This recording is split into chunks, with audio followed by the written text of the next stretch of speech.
is located 12,000 kilometers away from India in the South Pacific. New Zealand is 4,000 kilometers away from Australia. New Zealand comprises of two islands, North Island and South Island. The prominent cities in North Island include Auckland, the commercial capital of New Zealand, Wellington, the capital city of New Zealand, Palmerston North, Taranka, Hamilton, etc. In the South Island, we have prominent cities like Christchurch, Dunedin, Queenstown, Nelson, etc. The population of New Zealand is 47 lakhs approximately, and out of that, 16 to 17 lakhs live in Auckland. That's why Auckland is known as the commercial capital of New Zealand. The currency of New Zealand is New Zealand dollars. One New Zealand dollar is equivalent to 46 Indian rupees. New Zealand is a pollution-free, corruption-free country. New Zealand has an average lifespan of 86 years. That is mainly because of its food and life habits. The economy of New Zealand is majorly on exporting products to countries like China, Australia, Japan, etc. Hospitality and tourism is also another major revenue for New Zealand. New Zealand has a very strong economy because it is a producer country, not a consumer country. Then next, why should you select New Zealand as your education destination? First of all, New Zealand provides with internationally recognized qualifications. That is, if you are a graduate from New Zealand, you can get a job in New Zealand. Apart from that, you can get a job anywhere else in the world also.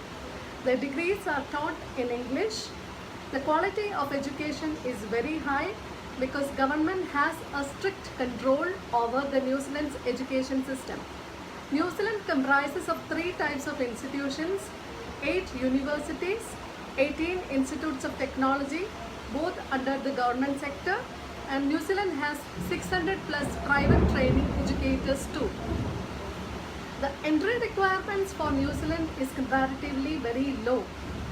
For example, if a student has only 5.5 IELTS, still we can accommodate in New Zealand.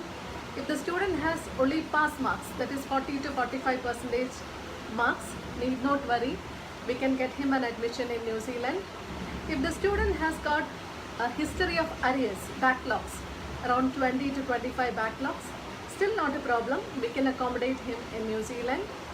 And then if he has a gap in education, 3 to 5 years, no issues, we can get him an admission in New Zealand. New Zealand has a very competitive fee structure when compared to all other destinations in the world. The average tuition fee ranges between $17,000 to $40,000. The living expenses in New Zealand recommended by the High Commission is 15,000 New Zealand dollars. You have a wide range of scholarships available in New Zealand, ranging from around $2,000 to $10,000. You need not make a separate application for scholarships. Scholarships are automatically considered basically on the academic merits, work experience, etc. You have a stay-back option of up to 3 years in New Zealand after completion of the course. And there is an option for dependents, that is the spouse and kids of the student to accompany right from the master's program. If the student wants to take their dependents, they can go along with the student to New Zealand. The dependents can work full-time, that is the spouse can work full-time, and the kids above the age group of 5 will get education in the primary as well as in the secondary level. So part-time jobs. Regarding the part-time jobs, New Zealand allows all students to work part-time, 20 hours per week, and vacations full-time. So the type of part-time jobs available depends on the location where you are staying. Suppose if you are staying in a bigger city, you will be doing part-time jobs like you will be working in some restaurants, you will be working in some food chains, you will be working as a taxi driver, you will be working in some gyms, gas stations, all such type of jobs will be available. If you are in places, still you will have lots of part-time jobs available. Then that time you will be working like plucking like kiwi fruits, apples and all. You will be working in a meat factory, you will be working in a food processing unit, etc. So no need not worry, you will get a part-time job anywhere else in New Zealand. So regarding the wages, minimum wages, from 1st April 2020, New Zealand has revised its minimum wages to $18.9 per hour. Earlier it was $17.7. From 1st April they have revised it to $18.9 per hour, which is actually a very good thing. But on an average, students generally earn between $23 to $25 per hour. The courses, what courses you can do in New Zealand? You can have courses ranging between certificate, diploma, bachelor's, graduate diploma, postgraduate diploma, master's and a PhD program. If the student is looking forward for a PhD program, they have to pay only the domestic fee, which ranges around 4 to 6 lakhs per annum.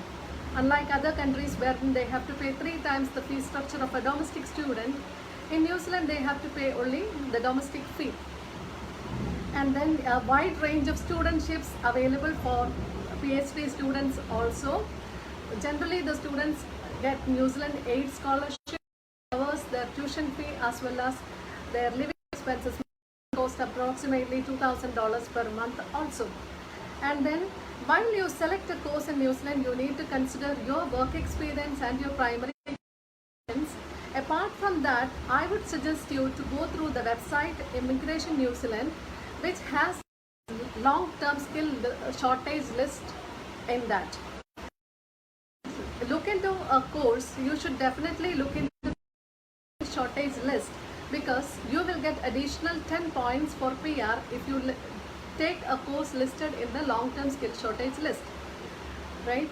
So generally the courses which are highly paid in New Zealand includes healthcare jobs, as in other countries also.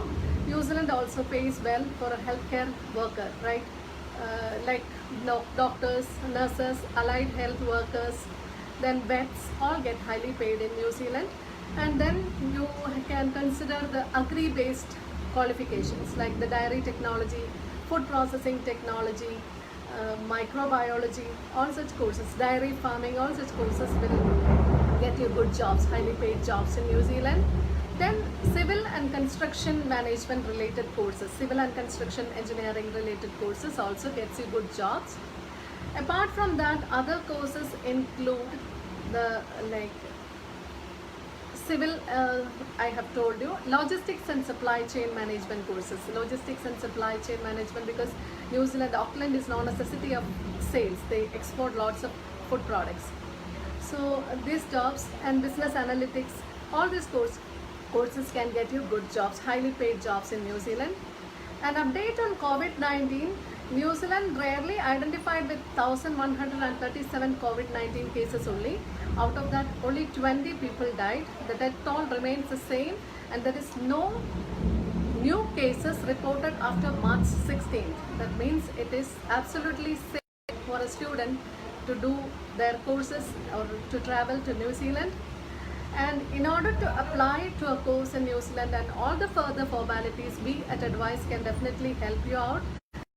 The major advantage is you don't have to wait for your final year results, or you don't have to wait for your English language course scores like IELTS to get through in order to make an application to New Zealand. With the pre-final year results, a resume and a passport copy, you can definitely make an application to New Zealand. There is no need to collect recommendation letters also for most of the courses.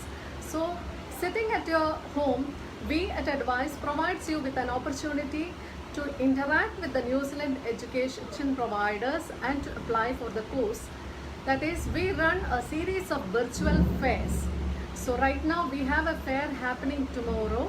So through Zoom platform, sitting at your home, you can interact with the delegates directly, and then you can clarify all your doubts regarding the courses. You can make a choice and we can make an application for you.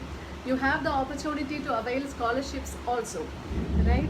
So what you have to do is you have to visit our website www.adviseinternational.com and to register for the event. I hope this session was informative. So all of you, please stay home, stay safe. Thank you all of you.